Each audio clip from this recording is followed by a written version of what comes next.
Hello and welcome to ace the aptitude. या health इमर्जन्सीमध्ये आतापर्यंत आपल्याला हे नक्की लक्षात आलं आहे की यावर एक सोल्युशन म्हणजे वॅक्सिन. पण वॅक्सिनचं फक्त इनोव्हेशन झालं, वॅक्सिन तयार झाली इथपर्यंत मर्यादित न राहता यासोबतच त्या वॅक्सिनचं सफिशियंट प्रोडक्शन आणि सप्लाय तो पण तेवढा जास्त इम्पॉर्टंट आहे. आणि म्हणूनच याशीच रिलेटेड 6 मेला एक न्यूज आहे, ते म्हणजे US to support intellectual property waiver for COVID-19 vaccines. नाव here intellectual what is intellectual property. जेव्हा एखादी व्यक्ती किंवा एखादी कंपनी एखादी नवीन गोष्टीचं इनोव्हेशन करतं किंवा एखादी नवीन क्रिएशन करतं, तर त्यावेळेस त्या गोष्टीला म्हणतात काय तर इंटेलेक्च्युअल प्रॉपर्टी. आणि मग आपण ऐकलंय की पेटंट किंवा कॉपीराईट्स किंवा ट्रेडमार्क हे वर्ड्स आपण ऐकलेत. हे म्हणजे काय तर हे इंटेलेक्च्युअल प्रॉपर्टी राईट्स म्हणजे ती गोष्ट, नवीन जी गोष्ट तयार झाली आहे ती गोष्ट वापरण्याचा किंवा ती गोष्ट तयार करण्याचं एक्सक्लुझिव्ह राईट्स त्या व्यक्तीला किंवा त्या एजन्सीला दिलं जातं. त्याला म्हणतात इंटेलेक्च्युअल प्रॉपर्टी राईट्स. तर आता वॅक्सिनच्या केसमध्ये काय, तर हे जे वॅक्सिन्स आहेत हे ज्या कंपन्यांनी तयार केलं आहे, जसं फायझर आहे किंवा ॲस्ट्राझेनेका आहे, यांनी तयार केलंय, यांनी त्यांचे सायंटिस्ट यूज केले, यांनी त्यांचा भरपूर पैसा यूज केलाय, त्यांची टेक्नॉलॉजीज, त्यांची मशिनरीज यूज केलेत आणि हे वॅक्सिन्स तयार केलेत. ऑब्व्हियसली आहे की त्यामुळे त्या कंपन्यांना पेटंट दिले जाणार आणि त्या पेटंटलाच म्हणतात काय तर इंटेलेक्च्युअल प्रॉपर्टी राईट. तर जर त्या कंपनीला जर पेटंट दिलं जाईल तर फक्त त्या कंपनीकडेच तो राईट असणार ती वॅक्सिन तयार करण्याचा. त्यामुळे काय होणार, तर वॅक्सिनचं प्रोडक्शन खूप जास्त होणार नाही. पण जर पेटंट नाही राहिलं म्हणजे ती वॅक्सिन दुसऱ्या कंपनीला पण प्रोडक्शन करण्याचं जर परमिशन असेल तर जास्तीत जास्त प्रोडक्शन होईल, त्यामुळे सप्लाय वाढणार. आणि आपण आता बघतो की भारतामध्ये सप्लायचा वॅक्सिन सप्लायचा एक मोठा प्रॉब्लेम, मोठा इश्यू आहेच. त्यामुळे इंडिया आणि साऊथ आफ्रिका हे WTO मध्ये गेलेत की जे पेटंट रिजिम आहे तो थोडा रिलॅक्स करावा म्हणून. आणि हा जो इंडिया आणि साऊथ आफ्रिका आहे, ज्यावेळेस त्यांनी हे डिमांड केलं त्यावेळेस त्याला जे हाय इन्कम कंट्रीज आहेत जसं US आहे किंवा UK आहेत यांनी अपोज केलं. पण आता रिसेंटली 6 मेची न्यूज आहे की 6 मेला युएसने अनाऊन्स केले की US to support intellectual property आहे. US supports India vaccines patent waiver. पण अजूनही त्याच्यामध्ये काही ऑब्स्टॅकल्स आहेत आणि त्या ऑब्स्टॅकलशी रिलेटेड काही चॅलेंजेस आहेत. त्याशी रिलेटेड 8 मे आणि 10 मेला द हिंदूमध्ये एडिटोरियल्स आले. तर आज आपण पूर्ण डिस्कस करणार आहोत हे जे एडिटोरियल्स आहेत आणि त्याचा जो बॅकग्राऊंड आहे, म्हणजे जो वर्ल्ड लेवलवर जे अग्रीमेंट आहे, ट्रिप्स अग्रीमेंट, तो पण डिस्कस करणार आहोत आणि जे एडिटोरियल ते पण डिस्कस करणार. So first, what is IPR. आता जर सांगितलं की IPR म्हणजे काय, इंटेलेक्च्युअल प्रॉपर्टी राईट्स म्हणजे काय, की ज्यावेळेस एखादी कंपनी किंवा व्यक्ती ज्यावेळेस एखादी नवीन क्रिएशन करत आहे, इनोव्हेशन करत आहे, तर त्यावेळेस त्या व्यक्तीला एक्सक्लुझिव्ह राईट दिलं जातं for certain period of time. म्हणजे फक्त तीच व्यक्ती किंवा तीच एजन्सी ती गोष्ट तयार करू शकणार. Same in the case of the vaccine. म्हणजे आता जर ॲस्ट्राझेनेका किंवा फायझरने जर वॅक्सिन तयार केलं असेल तर फक्त तीच कंपनी तयार करू शकते. त्यामुळे त्याला काय म्हणतात, तर इंटेलेक्च्युअल प्रॉपर्टी राईट्स. आणि वर्ल्ड लेवलवर एक अग्रीमेंट आहे, तो म्हणजे trade related aspects of intellectual property rights म्हणजे TRIPS, which is come under the WTO. आणि तो 1 जानेवारी 1995 पासून तो फोर्समध्ये आलाय. आता या ट्रिप्सनुसार काय आहे, तर जे पण मेंबर कंट्रीज आहेत त्यांना आपल्या देशांमध्ये याच्याशी रिलेटेड जे रूल्स रेग्युलेशन्स आहेत किंवा ऍक्ट आहे हे तयार करावं लागतं. आणि त्याच्यामुळे काय होणार, तर जे इंटेलेक्च्युअल प्रॉपर्टी राईट्स आहेत त्याचं प्रोटेक्शन होईल. तर यासाठी, या प्रोटेक्शन करण्यासाठी ट्रिप्स एक मिनिमम स्टँडर्ड्स तयार करत असतं. ऑब्व्हियस आहे की याचा उद्देश काय असणार, तर जो मेरिट आहे किंवा रिसर्च आहे याला एक पुश मिळायला पाहिजे, जास्तीत जास्त रिसर्च व्हायला पाहिजे. त्यासाठी काय तर हे जे मिनिमम स्टँडर्ड्स आहे किंवा हा जो अग्रीमेंट आहे हा तयार करण्यात आलाय. आता ट्रिप्सच्या अंडर 5 जे इंटेलेक्च्युअल प्रॉपर्टी राईट्स आहेत ते म्हणजे patent, trademark, copyright, geographical indications and industrial design. आता इथं वॅक्सिन रिलेटेड आपण डिस्कस करू, त्यामुळे फक्त पेटंट एवढंच इम्पॉर्टंट आहे. परत एक कॉन्सेप्ट आहे तो म्हणजे कंपल्सरी लायसन्सिंग. जसं सपोज या कंपनीने एक वॅक्सिन जर तयार केलंय, त्या कंपनीत त्या वॅक्सिनचं पेटंट सुद्धा मिळणार. पण जर एखादी इमर्जन्सी असेल, जसं आता COVID-19 सिच्युएशन आहे, एक क्रायसिस आहे, हेल्थ इमर्जन्सी आहे, तर अशा केसमध्ये गव्हर्नमेंट बाकी कंपन्यांना पण ती वॅक्सिन तयार करायला परमिशन देऊ शकतं. त्याच्या बदल्यात ऑब्व्हियस आहे की ज्या कंपनीने तयार केलंय त्याला रॉयल्टी मिळणार. पण हा जो कॉन्सेप्ट आहे की जे बाकी कंपन्या पण तयार करू शकतात, यालाच काय म्हणतात, याला म्हणतात कंपल्सरी लायसन्सिंग. तर इंडियामध्ये याशी रिलेटेड ऍक्ट आहे तो म्हणजे patent act. Next, India and trips. Already सांगितलं की जो पेटंट जो दिला जातो तो ट्रिप्सच्या अंडर जे वॅक्सिन्स आहेत किंवा मेडिसिन्स आहेत हे जेव्हा तयार केले जातात त्यांना 20 वर्षाचा पेटंट देतात. म्हणजे आता ज्या कंपनींनी हे जे वॅक्सिन्स तयार केले त्यांना 20 वर्षाचा पेटंट मिळेल. आणि इंडियामध्ये याच्याशी रिलेटेड जो ऍक्ट आहे तो म्हणजे द पेटंट ऍक्ट 1970 आणि which was amended in 1999, 2002 and 2005. Next, what is the importance of waiving patents on vaccines? Obviously या क्रायसिसमध्ये वॅक्सिन हाच एक पर्याय आहे. पण फक्त वॅक्सिन तयार झाली इथपर्यंत मर्यादित न राहता त्याचं सफिशियंट प्रोडक्शन व्हायला पाहिजे, त्याचा सप्लाय पण व्हायला, ते अफोर्डेबिलिटी वाढायला पाहिजे. त्यामुळे जे सर्व देश आहेत किंवा WHO किंवा WTO यांनी त्यासाठी प्रयत्न करायला पाहिजे. त्यामुळे काय करता येईल तर त्यासाठी जे वॅक्सिनची रेसिपी आहे ते त्या कंपन्यांनी बाकी कंपन्यांसोबत किंवा बाकी देशांसोबत ते शेअर करायला पाहिजे. आणि त्याच्यामुळे काय होईल की बाकीच्या कंपन्या ज्यावेळेस ते तयार करतील त्यामुळे त्याचं जास्तीत जास्त प्रोडक्शन होईल, ते जास्तीत जास्त स्वस्त होईल, जास्तीत जास्त त्याचं जेनरिक व्हर्जन्स हे मार्केटमध्ये येतील आणि ऑब्व्हियस आहे की अफोर्डेबिलिटी वाढेल. आणि तेव्हाच काय तर हा एक मोठी स्टेप असणार आहे जे वॅक्सिन तयार करण्याच्या मागे, आणि जो वॅक्सिन शॉर्टेजचा जो प्रॉब्लेम आहे हा तेव्हाच सॉल्व्ह होईल. त्यामुळे हे जर सर्व अचीव्ह करायचं असेल, अफोर्डेबिलिटी जर वाढायचं असेल, स्वस्त तयार करायचं असेल, सप्लाय जर वाढवायचं असेल तर त्याला त्याची सुरुवात म्हणून आता कुठून करायला पाहिजे तर जे पेटेंट रिजिम आहे त्याला रिलॅक्स करायला पाहिजे. बट हे जे वॅक्सिन्स आहेत जसं फायझर आहे, फायझर ही अमेरिकेची कंपनी आहे, तर ॲस्ट्राझेनेका ही युकेची कंपनी आहे. तर ह्या ज्या कंपन्या आहेत ह्या हाय इन्कम कंट्रीज मधून आहेत. आणि ज्यावेळेस इंडिया आणि साऊथ आफ्रिका ज्यावेळेस ते WTO मध्ये गेले त्यावेळेस जे हाय इन्कम कंट्रीज आहेत त्यांनी अपोज केलं की जे पेटेंट रिजिम आहे ते रिलॅक्स न करण्याच्या बाजूने त्यांनी पक्ष मांडला.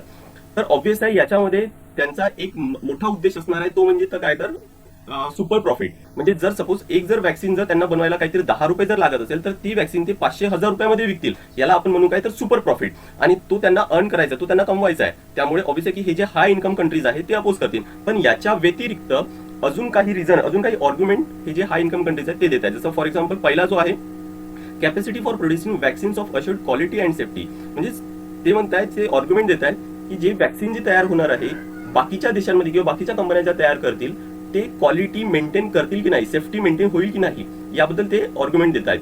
पण द रियालिटी इज, पण काउंटर आर्ग्युमेंट काय देतील आपल्याला की भारत हा एक डेव्हलपिंग कंट्री आहे आणि भारत हा एक हब आहे ड्रग मॅन्युफॅक्चर. म्हणजे सगळ्यात जास्त ड्रग्स आहेत किंवा वॅक्सिन्स आहेत हे भारतामध्ये तयार होत आहेत. तसंच ॲस्ट्राझेनेकाने डील केले ते सेरम इन्स्टिट्यूट ऑफ पुणे.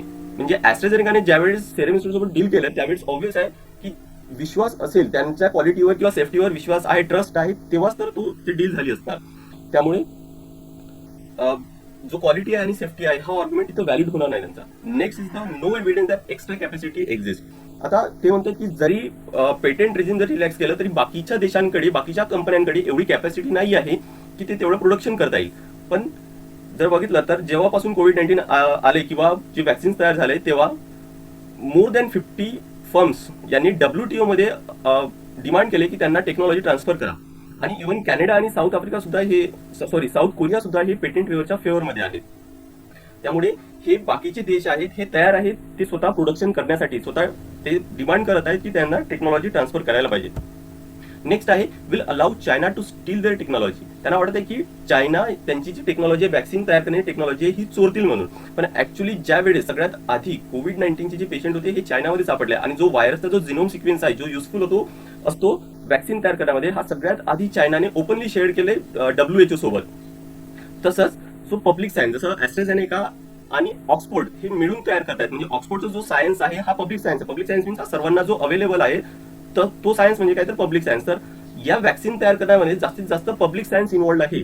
त्यामुळे चायना किंवा ही जी टेक्नॉलॉजी आहे ही चोरता येणार नाही कारण की हो ऑलरेडी सर्वांना अवेलेबल आहेत. Next is the innovation and investment by industry need to financial rewarded. म्हणजेच काय तर हे जे कंपनी आहेत ज्यांनी पण वॅक्सिन्स तयार केले त्यांना फायनान्शियल रिवॉर्ड मिळायला पाहिजे. त्यामुळे ऑब्व्हियस आहे की रिसर्चला पुश मिळेल, त्यांना मेरिटला पुश मिळेल. पण ऑब्व्हियस आहे की आता ही जी आहे ही एक क्रायसिस आहे, हेल्थ इमर्जन्सी आहे, ज्यामध्ये सुपर प्रॉफिटकडे लक्ष न देता त्यांना सफिशियंट एक रॉयल्टी तर मिळणार आहे. जरी त्या कंपनीने दुसऱ्या कंपनीला जरी अलाउ केलं, पेटेंट रिजिम जर रिलॅक्स केलं तरी पण ज्या कंपनीने तयार केले त्यांना रॉयल्टी तर मिळणार आहे आणि एक सफिशियंट प्रॉफिट तर ते कमवणार आहेत. आणि एक या ग्लोबलायझेशनच्या इरामध्ये ज्यावेळेस सगळे कंट्रीज हे एकमेकांशी कनेक्टेड आहेत, जरी USAने त्यांचं कोविड-19 पेशंट्स हे कमी केले असतील तरी पण जरी बाकीचे कंट्रीज जेव्हा अफेक्ट होतील त्यावेळेस अल्टिमेटली किंवा इनडायरेक्टली USAला पण त्यांची इकॉनॉमी ही अफेक्ट होणार आहेच. त्यामुळे आता सध्या क्रायसिस आहेत आणि त्या अशा क्रायसिसमध्ये सुपर प्रॉफिटकडे लक्ष न देता हे जे टेक्नॉलॉजी आहे किंवा वॅक्सिनची रेसिपी आहे ही शेअर करायला पाहिजे. आता ज्यावेळेस साऊथ आफ्रिका आणि इंडिया ज्यावेळेस WTO मध्ये गेलेत त्यावेळेस बऱ्याचशा हाय इन्कम कंट्रीजनी अपोज केलं. मोर दॅन 60 कंट्रीज त्यांनी इंडिया आणि साऊथ आफ्रिकेला सपोर्ट केलंय. पण जेव्हा हाय इन्कम कंट्रीजने अपोज केलं, पण आता काय झालंय तर अमेरिकेने याच्याशी एक अनाउन्समेंट केली की अमेरिका आता सपोर्ट करणार आहे इंडियाला म्हणून. पण अजूनही त्याच्यामध्ये काही ऑब्स्टॅकल्स आहेत. लगेच अनाउन्समेंट केलं आणि डील झाली असं तर होणार नाही. अजूनही काही चॅलेंजेस आहेत. ते चॅलेंजेस कोणते तर जसं जे निगोशिएशन्स आहेत on the text of the वेवर विल टेक टाइम. हे जे निगोशिएशन्स आहेत म्हणजे अमेरिका आणि इंडिया जे निगोशिएशन करणार आहेत हे जून पासून स्टार्ट होणार आहेत. तसंच हे जे निगोशिएशन्स आहेत हे टेक्स्ट बेस आहेत, म्हणजेच इंडिया काहीतरी टेक्स्ट पाठवणार, त्यानंतर त्याच्यावर रिप्लाय म्हणून अमेरिका पाठवणार, मग इंडिया अजून काहीतरी टेक्स्ट पाठवणार, अशा पद्धतीने. आणि ऑब्व्हियस आहे की हे जे आहेत हे टाइम जास्त कन्झ्युम करणार आहे, त्यामुळे लगेच निगोशिएशन होतील असं नाही आहे. पण आता क्रायसिस आहे त्यामुळे सडन हे जे पेटंट पेपर आहे याची गरज आहे. Next is the protecting the interest of pharmaceutical corporations. Obviously जरी अमेरिका तयार झालं असेल, अमेरिकन जरी अनाउन्समेंट केलं असणार की भारताला सपोर्ट करणार आहे, पण काय अमेरिका त्यांचे जे फार्मास्युटिकल कॉर्पोरेशन त्यांना मदत करणार की नाही? ऑब्व्हियस आहे की अमेरिका काहीतरी कंडिशन्स ज्यावेळेस हे निगोशिएशन्स होतील त्यावेळेस काहीतरी कंडिशन्स नक्की ठेवणार आहे, ज्याच्यामुळे त्यांची जे कंपनीज आहेत अमेरिकेची कंपनीज त्यांचा फायदा होईल. Next, USA has narrow down the scope. म्हणजे युएसएने आता ही जी क्रायसिस आहे ही कंट्रोल करण्यासाठी फक्त वॅक्सिन नाही तर यासोबत जे मेडिसिन्स आहेत, याच्याशी रिलेटेड जे मेडिसिन्स आहेत किंवा जे थेरप्युटिक्स आहेत, टेक्नॉलॉजीज आहे, हे पण तर इम्पॉर्टंट आहेत. तर हे जे टेक्नॉलॉजी किंवा मेडिसिन्स आहेत हे ट्रान्सफर करण्यासाठी युएसएने काहीही अनाउन्समेंट किंवा काही मेन्शन केलं नाही. युएसए फक्त मर्यादित राहिलाय तो फक्त वॅक्सिन पुरताच. तसंच टेक्नॉलॉजी ट्रान्सफर पण व्हायला पाहिजे. म्हणजे सपोज फायझरनी जर एखादी वॅक्सिन जर तयार केली आणि त्याची रेसिपी जर बाकी कंट्रीज सोबत जर शेअर करत असतात, पण हे गरजेचं नाही की ते बाकी कंट्रीजकडे ती वॅक्सिन तयार करण्याची टेक्नॉलॉजी असेलच. त्यामुळे वॅक्सिनची रेसिपी सोबत शेअर करता करता टेक्नॉलॉजी पण ट्रान्सफर व्हायला पाहिजे, हे पण गरजेचं आहे. तो पण एक ऑब्स्टॅकल आहे. नेक्स्ट, ट्रिप्स आल्यापासून बऱ्याचशा देशामध्ये त्यांचे स्वतःचे कायदे तयार झालेत. प्रत्येक देशातील जे कायदे आहेत हा पण एक नवीन ऑब्स्टॅकल म्हणून तयार होतील की ते जे इंटेलेक्च्युअल प्रॉपर्टी आहेत त्या देशातील त्याच्याशी रिलेटेड तो देश कसा डील करतोय, तर ते पण कायदे एक ऑब्स्टॅकल म्हणून आहेत. नेक्स्ट, मग याच्यावर सोल्युशन काय करता येईल, वे फॉरवर्ड काय म्हणता येईल? तर जो दोहा डिक्लेरेशन आहे ट्रिप्सशी रिलेटेड हा ऑलरेडी फ्लेक्झिबिलिटी प्रोव्हाइड करतोय. जर पब्लिक हेल्थ इमर्जन्सी असेल तर त्या केसमध्ये असं रिलॅक्सेशन देता येतात. हे दोहा डिक्लेरेशन ऑलरेडी मेन्शन आहे तर त्याचा यूज करायला पाहिजे. Next is the high income countries and multilateral agency should provide financial and technical support. मी जसं आता सांगितलं की ग्लोबलायझेशन एरामध्ये सगळ्या कंट्रीज एकमेकांशी कनेक्टेड आहेत. म्हणजे जरी डेव्हलपिंग कंट्रीज जर अफेक्ट होत असेल या क्रायसिसमुळे तर ऑब्व्हियस आहे की डेव्हलप कंट्रीज पण इनडायरेक्टली अफेक्ट होणार आहेत. तर अशा केसमध्ये हे जे हाय इन्कम कंट्रीज आहेत आणि मल्टीलॅटरल एजन्सीज आहेत यांनी डेव्हलपिंग कंट्रीजला मदत करायला पाहिजे. त्यामुळे लवकरात लवकर आपण या क्रायसिसशी डील करता येईल. नेक्स्ट वे फॉरवर्ड आहे ensure that a repeat of 2003 does not happen. Actually आफ्रिकामध्ये काय झालं होतं तर HIV एड्सशी रिलेटेड भरपूर पेशंट वाढले होते 90च्या दशकांमध्ये. त्यावेळेस पण अशीच डिमांड वाढली होती की जे पेटंट रिझिम आहे ते रिलॅक्स व्हायला पाहिजे, त्याच्यामुळे जास्तीत जास्त प्रोडक्शन व्हायला आणि इझिली जे मेडिसिन्स आहेत त्याचा सप्लाय वाढवता येईल आफ्रिकामध्ये. पण परत त्यावेळेस पण हाय इन्कम कंट्रीज आहे त्यांनी अपोज केलंय आणि मग शेवटी 2003 मध्ये WTOने याच्यावरचे जे पेटंट रिझिम आहे ते रिलॅक्स केलंय. पण त्यावेळी जे हाय इन्कम कंट्री त्यांनी भरपूर असे कंडिशन्स ठेवले, त्यामुळे हा जो रिलॅक्सेशन जो मिळाला होता त्याचा भरपूर वापर करताच आला नाही. जसे कंडिशन्स म्हणजे की सपोज ए कंपनी जर एखादी जर औषध जर मेडिसिन जर तयार करत असेल आणि जर बी कंपनीला जर तो परमिशन देत असणार की तुम्ही ते तयार करू शकता, तर ए कंपनी जोपर्यंत सांगणार नाही की किती स्टॉक तयार करायचा आहे किंवा कोणत्या देशांमध्ये पाठवायचा आहे तोपर्यंत बी कंपनी करता येणार नाही. तर असे बरेचसे कंडिशन्स त्यावेळी ठेवले होते. त्यामुळे जो रिलॅक्सेशन मिळाला होता किंवा जो पेटंट वेवर मिळाला होता त्याचा भरपूर असा फायदा झालेला नाही त्यावेळेस. Next, medicine and other therapeutics must also be included in the waiver. Obviously की फक्त वॅक्सिन पुरता मर्यादित न राहता जे मेडिसिन्स आहे किंवा अदर थेरप्युटिक्स आहेत त्याच्याशी रिलेटेड सुद्धा वेवर मिळायला पाहिजे. सोबतच जे टेक्नॉलॉजी ट्रान्सफर आहे तो पण व्हायला पाहिजे आणि त्यासाठी गव्हर्नमेंट जे आहेत प्रत्येक देशाचे गव्हर्नमेंट हे फायनान्शियल निगोशिएशन यूज करू शकतात. म्हणजेच गव्हर्नमेंट ज्या कंपनीला पेटंट आहे त्याला काहीतरी फायनान्स प्रोव्हाइड करून टेक्नॉलॉजी स्वतःकडे ट्रान्सफर करून घेऊ शकतात. तर इंडिया ऑलरेडी एक टीम तयार करू शकते. असे जे लॉयर्स आहेत इंटेलेक्च्युअल प्रॉपर्टीशी रिलेटेड जे लॉयर्स आहेत त्यांची एक टीम तयार करून ऑलरेडी एक कसं आपण त्या गोष्टीशी डील करता येईल, त्या ऍक्टशी कसं डील करता येईल हे ऑलरेडी प्रिपेअर्ड राहू शकतं.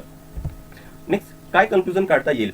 It is not a magic pill. युएसएने अनाऊन्स केलं काही दिवसात निगोशिएशन्स होतील. आय होप ते लवकर होतील. पण निगोशिएशन झाल्यानंतर सगळं काही लगेच प्रोडक्शन होईल आणि सप्लाय वाढेल असं तर होणार नाही. सोबतच आपल्या त्यासोबत या सुद्धा लक्षात ठेवायचं आहे की त्याचा सफिशियंट रॉ मटेरियल सुद्धा प्रोव्हाइड झालं पाहिजे. त्याशी रिलेटेड जे टेक्नॉलॉजी आहे तो पण ट्रान्सफर व्हायला पाहिजे. म्हणजे प्रोडक्शन जास्तीत जास्त होईल आणि सप्लाय चेन सुद्धा मॅनेज झालं पाहिजे. तर हे निगोशिएशन सोबत ह्या सगळ्या गोष्टी आहेत ते मॅनेज व्हायला पाहिजे. तरच जाऊन याचा प्रॉपर बेनिफिट आपल्याला घेता येईल आणि लवकरात लवकर घेता येईल. तर आता ही वेळच सांगणार आहे की नेमकं कशामध्ये निगोशिएशन्स होतात आणि किती लवकर हा सप्लाय वाढवता येईल. So this is all from my side on this topic. Thank you very much.